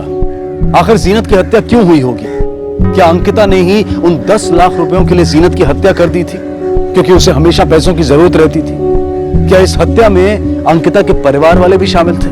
अब तक पुलिस को जेबा के बारे में कोई क्लू नहीं मिल पाया था। क्या जेबा सुरक्षित थी? सर मुझे इसके बारे में कुछ नहीं पता। अराफत एक चोर था, ये बात मुझे पूजा ने कभी बताई नहीं। और सर अगर पूजा अराफत से पैसे लेकर यहाँ पर आ भी गई थी तो वो पैसे है कहाँ? पूजा का सारा खर्चा तो मैं ही उठाती थी, और अगर उसके पास पैसे होते तो वो मुझसे पैसे क्यों मांगती? अंकिता, 10 लाख रुपए एक बड़ी अमाउंट होती, और हमें शक है कि जीनत का मर्डर इन्हीं पैसों की वजह से हुआ। क्या तुम्हें सच में इन पैसों के बारे में नहीं पता था? बिल्कुल नहीं सर। अब मुझ पे शक कर रहे हैं? देखो, शक करना हमारा काम है। जीनत को आखिरी बार 25 तारीख को देखा गया था। उस रोज वो पार्लर आई थी, फिर दोपहर को वहां से चली गई। हाँ, वो पायल को एनजीओ से लेने जाती थी। एनजीओ? हाँ सर। वो एक्चुअली मेरी सास बहुत बुरी औरत, उसके साथ एक 8 साल की लड़की को अकेले छोड़ना सही नहीं था। उसे लगता था कि पायल बोल सकती है, वो गूंगी नहीं है, और इस बात को लेकर घर में हर रोज झगड़े होते थे। तो मैंने पूजा को कहा कि वो पायल को किसी एनजीओ में डाल दे ताकि पायल की परवरिश अच्छी हो और उसे पढ़ने को भी मिले। जेबा कौन से एनजीओ में जाती थी?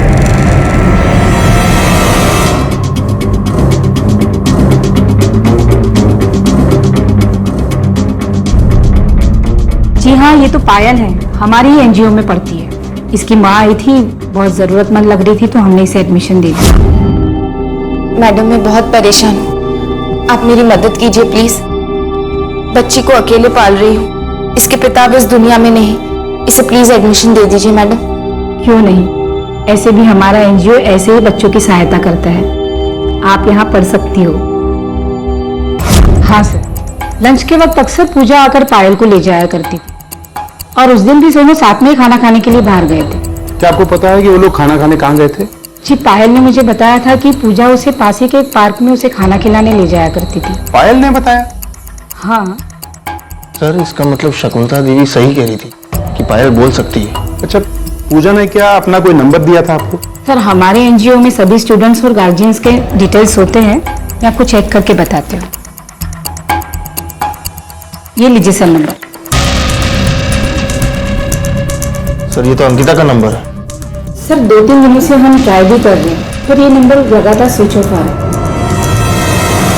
सर, एक बात समझ नहीं आई, जीनत ने पूरे घर वालों से ये बात क्यों छुपाई कि जेबा बोल सकती है? शायद इसलिए कि जीनत को डर था कि जेबा लोगों से ये ना बता दे कि वो लोग मुसलमान हैं, और शकुंतला देवी को ये कभी बर्दाश्त नहीं होता। लेकिन सर, वो पार्क में जाकर जेबा के साथ लंच क्यों करती थी? वो तो एनजीओ में भी लंच कर सकती थी। क्योंकि पार्क ही एक ऐसी जगह है जहाँ जेबा और पायल बोल सकती है। सर, ये मामला बड़ा अजीब लग रहा है। अगर जीनत ने अंकिता से ये बात छुपाई थी कि जेबा बोल सकती है, तो उसने उसका नंबर एनजीओ वालों को क्यों दिया? उसे ये डर क्यों नहीं था कि अंकिता को सारा सच पता चल जाएगा? शायद इसलिए कि जीनत को लगता होगा कि एनजीओ वाले किसी इमरजेंसी में ही अंकिता को कॉल करें। खैर, चलो पार्क चलते हैं। Okay sir. 25 तारीख को तुम यहीं थे? जी साहब, 25 तारीख को मैं इधर ही था। इस बच्ची को देखा था यहाँ? जी साहब, इस बच्ची को मैंने देखा था, इसके साथ एक औरत भी थी। क्या यही वो औरत थी? जी साहब। अक्सर ये दोनों इस पार्क में आया करते हैं। और क्या देखा तुमने? सर मैंने देखा एक वैन आई, उसमें से आदमी उतरा और बच्ची को उठा लिया। मैं शोर मचाने ही वाला था कि वो औरत अपनी मर्जी से गाड़ी में बैठ गई। अच्छा, उस गाड़ी का नंबर तुमने देखा था जिसमें इन लोगों को लेके गए? नंबर तो याद नहीं है साहब। सफेद रंग की गाड़ी थी, टूरिस्ट टैक्सी जैसी। गाड़ी के पीछे में शेर का निशान था।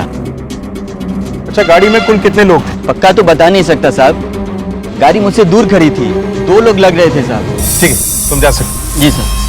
ठीक है सर, आसपास जितने भी ट्रैफिक सिग्नल्स हैं सबके सीसीटीवी कैमरास चेक करो। किसी ना किसी सीसीटीवी में गाड़ी जरूर कैद हुई होगी। इस गाड़ी की पूरी डिटेल्स निकलवाओ। हेलो, ओके सर, जीनत की पोस्टमार्टम रिपोर्ट आ चुकी है। रिपोर्ट के हिसाब से उसकी मौत 25 तारीख को दोपहर 2 से 3 बजे के आसपास हुई थी। पहले उसका गला घोट के उसकी हत्या की गई, उसके बाद उसकी लाश को फेंक दिया गया। 25 तारीख और अराफात का मर्डर हुआ था 26 तारीख को। केलकर, कहीं इस अराफात ने ही तो जीनत को नहीं मारा? तो सर इस अराफत को किसने मारा होगा? यही तो पता लगाना है। चलो।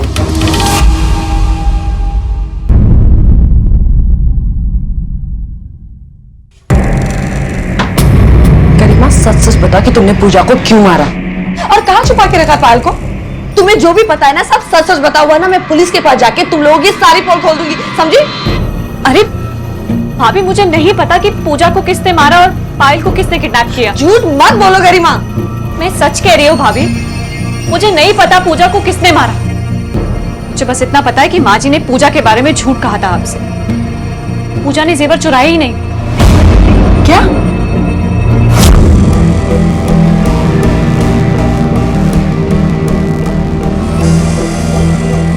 पंकज और माँ जी दोनों एक नंबर के लालची हैं। अंकिता भाभी, हमें पुलिस में उन दोनों के खिलाफ कंप्लेंट कर देनी चाहिए। बस मुझे पता है कि तुम ये सब क्यों कह रही हो। तुम्हें दोनों हाथों में लड्डू चाहिए है ना? लेकिन एक बात याद रखना, मुझे अच्छी तरह से पता है कि इस घर में कौन कैसा है और क्या है, समझी?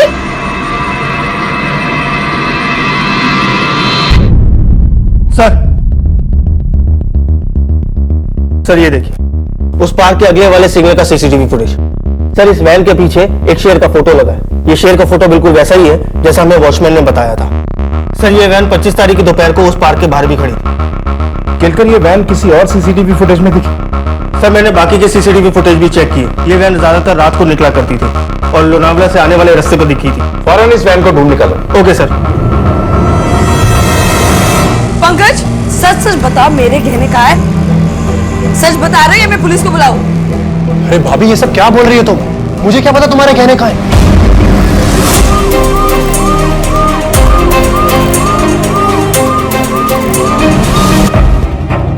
ये गाड़ी आपकी कंपनी की है? हाँ सर, ये गाड़ी हमारी है। 25 तारीख को ये गाड़ी कहाँ थी?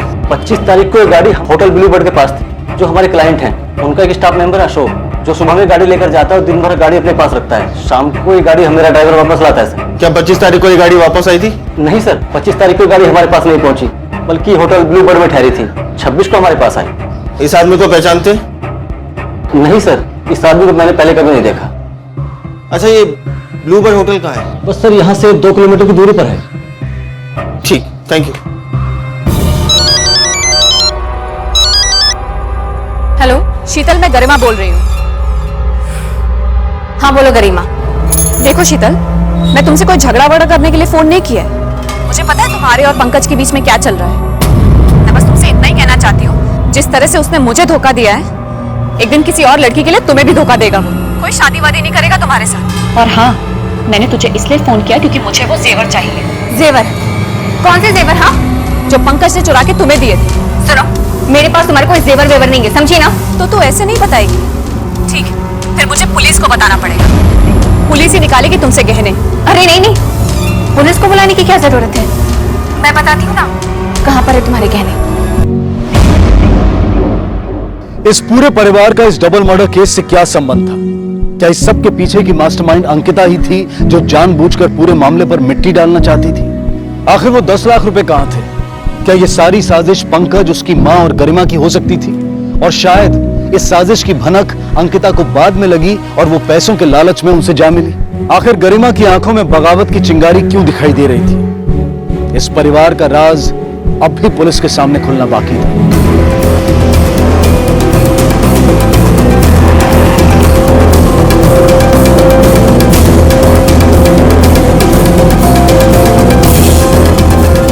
हाँ साहब, हमारा ट्रेवल से उस दिन गाड़ी मैं ही लाया था और मुझे प्रमोद ने गाड़ी लाने को कहा था। प्रमोद? जी हाँ, मैं और प्रमोद अक्सर होटल का सामान लाने के लिए बाहर जाते हैं। तो 25 तारीख को ये प्रमोद भी तुम्हारे साथ था? साहब उस दिन हम कहीं नहीं गए थे। प्रमोद की तबीयत अचानक से खराब हो गई थी तो इसलिए हमने जाना कैंसिल कर दिया और वैन होटल के पीछे पार्किंग में खड़ी थी। तो उस दिन वैन की चाबी किसके पास थी? साहब चाबी तो प्रमोद के पास थी। हाँ साहब, चाबी तो उस दिन मेरे पास ही थी, पर मैं नीचे वाले कमरे में सोया था साहब, क्योंकि मेरी तबीयत ठीक नहीं थी। मतलब 25 तारीख को तुम मार्केट नहीं गया? नहीं साहब, मैं मार्केट 25 को नहीं, अगले दिन 26 को गया था। आप किसी से भी पता कर सकते हो सर। किससे क्या पूछना उसकी टेंशन तू मत ले, हम पुलिस वाले उड़ती चिड़िया के पर गिन लेते हैं। हाँ सर, गए थे। क्यों, क्या बात है? ये किडनैपिंग और मर्डर का मामला है। सर, यहाँ पर काम करने वाला हर एक स्टाफ मेरे परिवार जैसा है। मुझे उन पर पूरा विश्वास है, वो कभी ऐसा काम नहीं कर सकते। मिस्टर वल्लभ, विश्वासघात भी वही करते हैं जिन पे पूरा विश्वास होता है। खैर, अगर आपके सो कॉल्ड परिवार में कोई विभीषण है तो हम उसे ढूंढ निकालेंगे। चलते हैं। भाभी, ये आपकी ज्वेलरी शीतल के पास रखवाए थे। भाभी, आप मेरे दोस्त हो। मैं माँ जी और पंकज की वजह से कुछ नहीं कह पाती हूँ, ना ही कुछ कर पाती हूँ। मुझे डर लगता है कि कहीं वो लोग मेरे साथ कुछ कर ना दे। एक्टिंग बहुत अच्छी कर लेती हो तुम। अगर किसी और के सामने करती ना तो शायद वो यकीन कर लेती, लेकिन मैं नहीं। एक बात अच्छे से याद रखना, तुम चाहे कितनी भी कोशिश कर लो, मैं तुम पर भरोसा कभी नहीं करूंगी, समझी?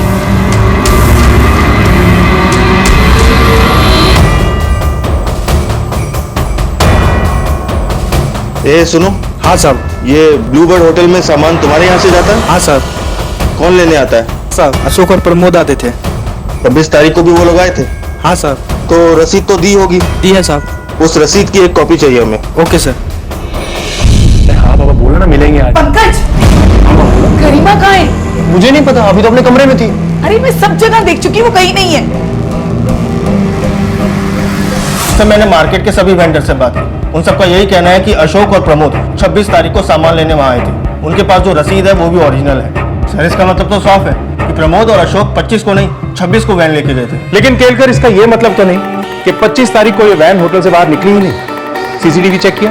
सर, ये वैन होटल के पीछे सर्वेंट क्वार्टर के पास खड़ी होती है और वहां पे कैमरे नहीं लगे हुए।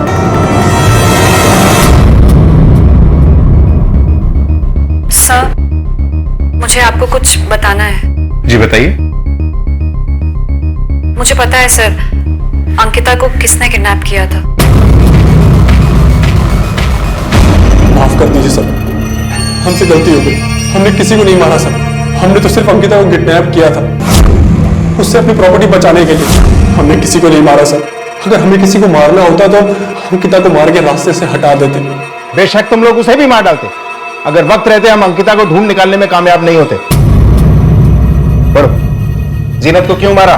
तुम्हें पता चल गया था उसके पास 10 लाख रुपए हैं। इन्हीं पैसों की लालच में तुमने मारा उसे? नहीं साहब, हम सच कह रहे हैं, हमने किसी को नहीं मारा साहब। सब पूजा मुझे जान से भी प्यारी थी, वो एक ही तो थी जो मुझे समझती थी, तो मैं उसे क्यों मारूंगी? और मुझे किसी भी 10 लाख रुपए के बारे में नहीं मालूम सर। अराफात को तुम जानती थी, पूजा को भी तुम जानती थी। अब वो दोनों मर चुके हैं, वो 10 लाख रुपए भी गायब हैं। माजरा क्या अंकिता? और जितना दूध का धोरा तुम खुद को दिखा रही हो उतनी हो नहीं। तुमने हमसे ये क्यों छुपाया कि पंकज और तुम्हारी सास ने तुम्हें किडनैप किया था? सर मैं किसी भी तरह पूजा और पायल के बारे में पता लगाना चाहती थी। मुझे लगा कि पूजा और पायल को गायब करने में इन लोगों का ही हाथ है। सर, ये रहे शकुंतला और पंकज के कॉल रिकॉर्ड्स। सर, पंकज ने हमसे हमेशा ही झूठ बोला। 30 मई को उसको ब्लूबर्ड होटल से एक कॉल आया था। चलो, किसने किया था ये कॉल? सर याद नहीं आ रहा। मैं बताता हूँ सर, मुझे एक आदमी का कॉल आया था। वो मुझसे किसी बच्ची के बारे में पूछ रहा था और मुझे धमकी भी दे रहा था। बच्ची तेरे पास थी ना? तेरे घर में है ना वो? क्या? अरे मेरे पास कोई बच्ची नहीं है। सर मुझे लगा कि आप लोगों ने मुझे कॉल किया कुछ सच निकलवाने के लिए। सर मैं सच बोल रहा हूँ, मुझे नहीं पता वो आदमी कौन था सर। होटल ब्लूबर्ड, इस होटल का इस केस के साथ कोई ना कोई कनेक्शन जरूर है। आखिर वो आदमी कौन था जिसने पंकज को होटल के नंबर से कॉल किया था और बच्ची के बारे में पूछ रहा था? सर मुझे तो उस बच्ची की फिक्र हो रही है। आखिर वो बच्ची जेबा कहाँ और किस हाल में होगी सर? कोई है? प्लीज मुझे अपने सिर्फ खेलना है। पागल हो गई है क्या? क्यों शोर मचा रखा है?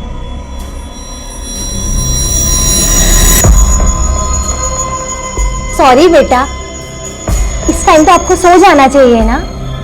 और कल तो आपके लिए कितना बड़ा दिन है, आपकी अम्मी आ रही है ना आपको लेने। आंटी बिल्कुल ठीक कह रही है बेटा। और ये देखो हम आपके लिए क्या लाए हैं, सुंदर सी फ्रॉक।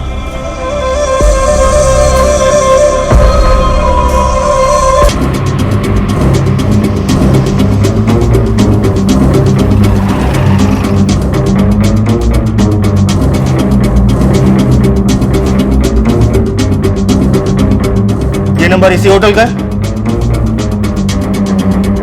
हाँ सर, ये हमारा ही होटल का नंबर है। 30 तारीख को दोपहर 2 से 3 बजे के आसपास पंकज नाम के आदमी को यहीं से कॉल किया गया था। मैं जानना चाहता हूँ वो कॉल किसने और क्यों किया था। सर ये नंबर तो हमारे लॉबी का है। ठीक है, तो मुझे 30 तारीख के आपके लॉबी के सारे सीसीटीवी कैमरे के फुटेज चाहिए।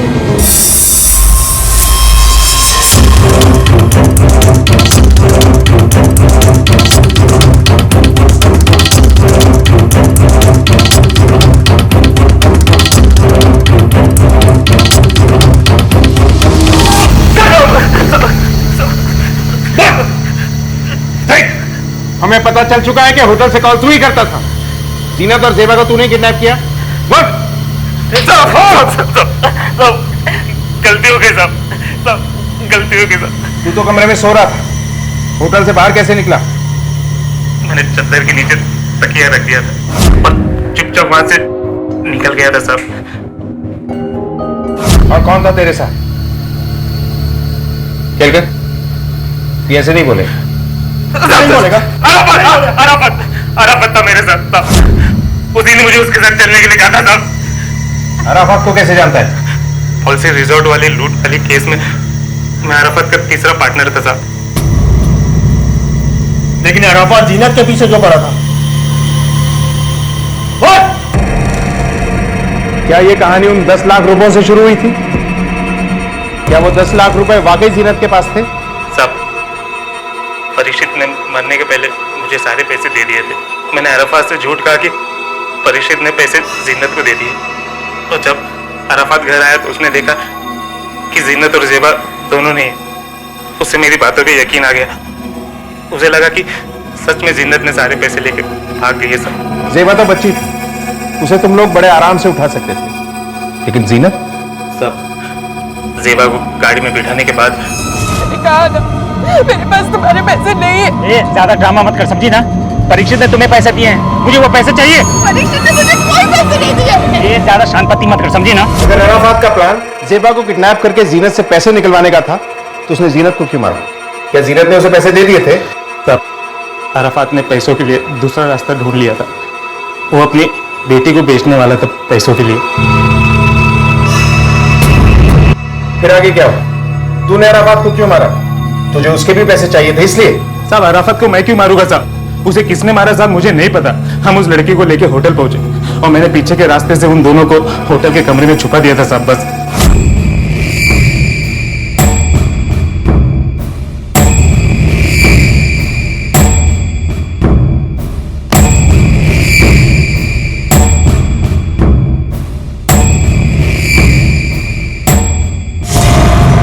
लड़की क्या कर रही तू? किसको कॉल लगा रही तू? किसको फोन लगा रही थी? हाँ? किसको फोन लगा रही थी? हाँ? साहब अगली सुबह जब अराफत उठा तो उसने देखा कि जेबा वहां पे नहीं है। जेबा वहां से भाग निकली थी साहब। प्रमोद, किसी कीमत पे मुझे जेबा चाहिए। वो जरूर अंकिता के घर पे गई होगी। मैं उसको अभी उठा देख भाई देख, तू शांत हो जा। अगर तू वहां जाएगा ना तो हम लोग फंस जाएंगे। हम उसे शांति से समझाएंगे, तेरी बेटी चुपचाप तेरे हवाले कर दे। मैं काम करता हूँ, मैं अंकिता के घर के किसी मेंबर का नंबर का जुगाड़ करता हूँ और उसे यहाँ से कॉल करता हूँ, उसे बच्ची लाने के लिए कहता हूँ। तू चिंता ना कर, समझा? मैं अभी आया। साहब, उस दिन मैं पंकज की दुकान पर गया था, उसका नंबर मुझे वहीं से मिला था साहब। तो कब तक मिल जाएगी ये डिलीवरी? 2 दिन में हो जाएगा। क्या मुझे आपका नंबर मिल सकता है? मैं 2 दिन में आपको कॉल करके आ जाऊंगा। कार्ड रख लो आप मेरा। अराफात जेबा को किसे बेचने वाला था? साहब, जेबा को बेचने की डील मैंने ही फिक्स की थी साहब। उस आदमी को मैं तो नहीं जानता, लेकिन मेरी उससे फोन पे बात हुई थी साहब। वो मुझे कह रहा था कि उसके पास एक अच्छी खासी पार्टी है जो जेबा को खरीदना चाहती है साहब। हमारी मीटिंग भी फिक्स हो चुकी थी, लेकिन जेबा की भाग जाने की वजह से मीटिंग कैंसिल हो गई और मुझसे देख ना सका साहब।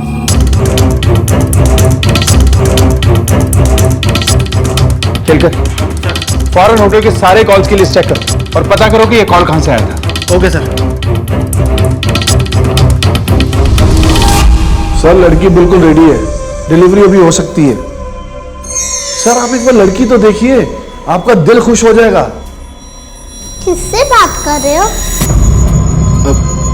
बेटा आपकी मम्मी से बात कर रहा था मैं, अभी वो आ रही है आपको लेने के लिए।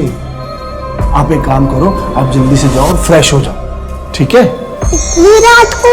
हाँ, आपकी मम्मा आ रही है ना अभी, तो आपको बिल्कुल फ्रेश दिखना है ना। मैं जो आपके लिए फ्रॉक लेकर आया था ना, वो पहन लेना, आप उसको बहुत सुंदर दिखोगी, ठीक है? आप जाओ, फ्रेश हो जाओ।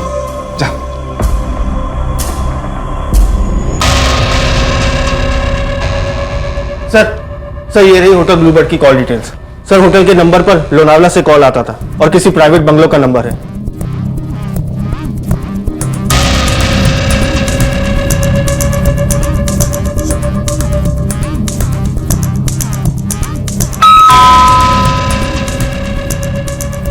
जी साहब। साहब को बोलो। साहब तो नहीं है। कहाँ गए? मालूम है साहब, कुछ बता के नहीं गए।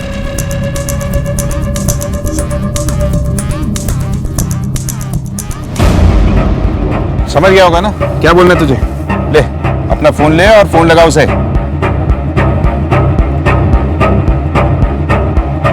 साहब पुलिस फिर से होटल में आई थी।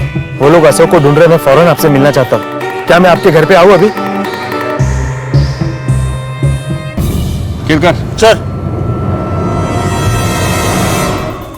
अरे भाई कितना टाइम हो गया, कहाँ है लड़की? ये है लड़की।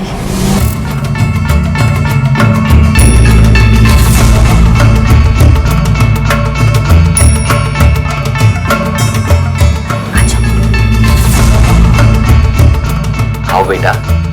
जाओ बेटा, अंकल के पास जाओ, यही अंकल आपको आपकी मम्मी के पास लेकर जाएंगे। चलो पास आओ बेटा।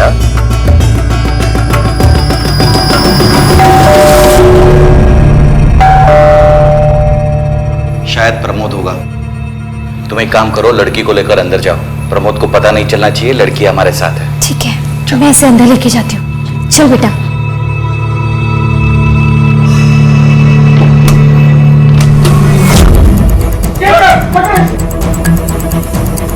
पकड़ इसे, पकड़।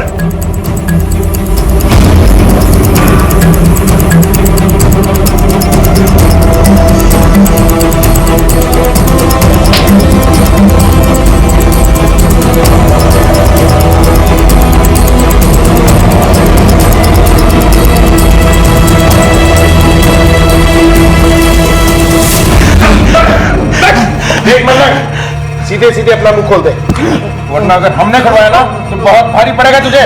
साहब जब मुझे पता चला कि उन लोगों के हाथ से लड़की निकल गई है, तो मुझे लगा प्रमोद और अराफात ने उस लड़की का सौदा किसी और के साथ कर दिया।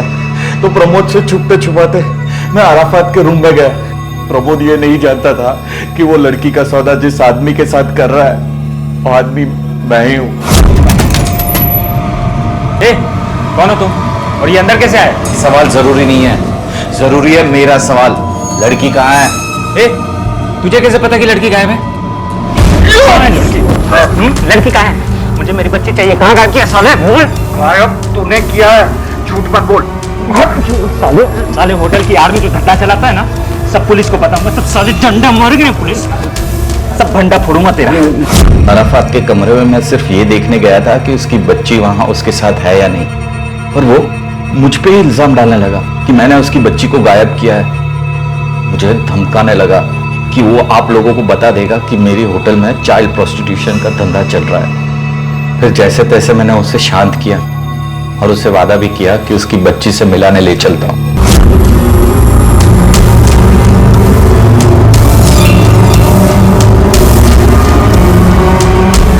तू अराफात को उस झील के पास ले गया जहां तूने उसे मार डाला, सिर्फ इसलिए कि उसने तुझे पुलिस में जाने की धमकी दी थी।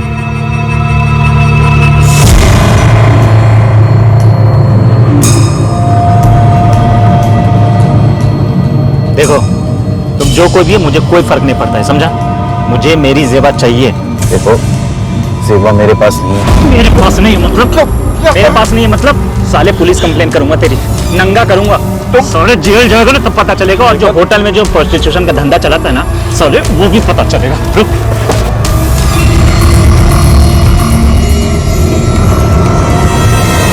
फिर वो बच्ची तुझे कैसे मिली?